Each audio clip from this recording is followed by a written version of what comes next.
શ્રી ગણેશાય નમઃ.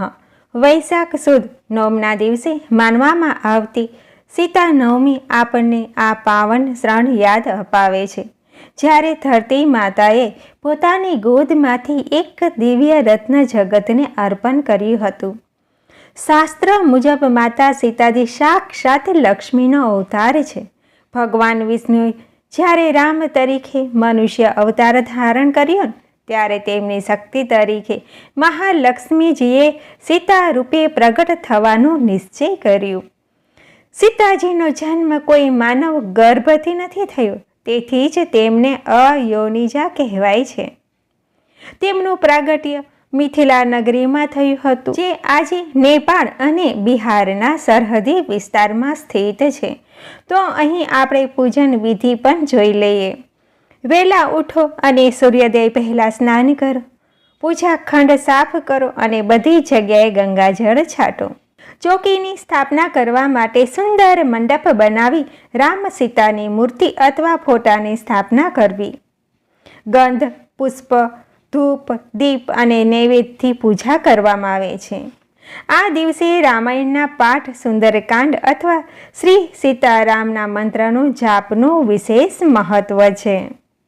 અને આ દિવસે ગરીબોને અન્ન અને વસ્ત્રનું દાન કરવાથી અક્ષય પુણ્યની પ્રાપ્તિ થાય છે. ભૂમિમાંથી પ્રગટ્યા એવા માતા સીતાજીની અહીં કથા શરૂ કરીએ. મિથિલાના રાજા જનક એક પરમ જ્ઞાની અને વૈદેહી પુરુષ હતા. પ્રચલિત કથા મુજબ એક સમયે મિથિલામાં ભયંકર દુષ્કાળ પડ્યો હતો. ઋષિ મુનિઓની સલાહ મુજબ જ્યારે રાજા પોતે સોનાના હળથી ખેતર ખેડે ત્યારે જ વરસાદની શક્યતા હતી એમ કહેતા પ્રજાના કલ્યાણ માટે રાજા જનકે હળ હાથમાં લીધું. જ્યારે રાજા જનક હળ ચલાવી રહ્યા હતા ત્યારે હળનું ફળ, જેને સીત કહેવાય છે, એ જમીનમાં રહેલા એક ધાતુના કળશ સાથે અથડાયું. રાજાએ જ્યારે કુતૂહલવશમાં એ કળશ બહાર કાઢ્યો અને તેને ખોલ્યો ત્યારે તેમની આંખો અંજાઈ ગઈ. તે કળશમાં અતિ સુંદર, તેજસ્વી અને દિવ્ય કન્યા હસતી હતી.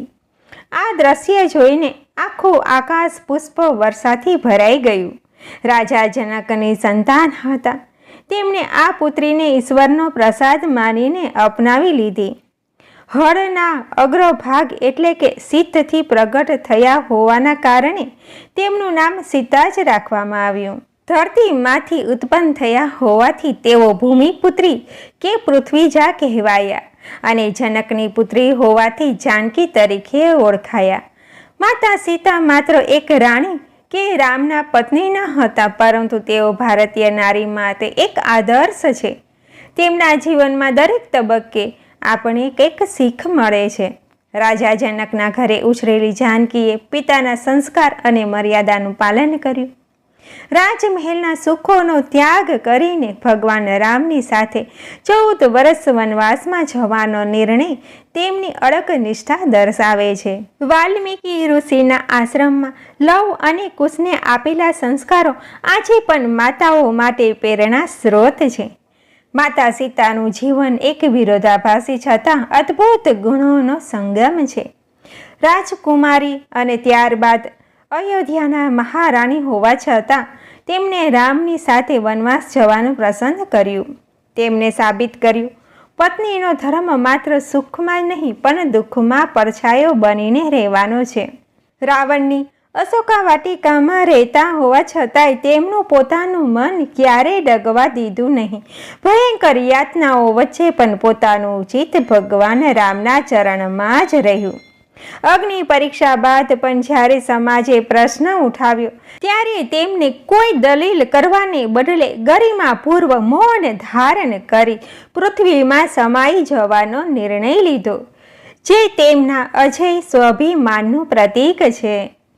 તો બોલો માતા સીતા મૈયાની જય.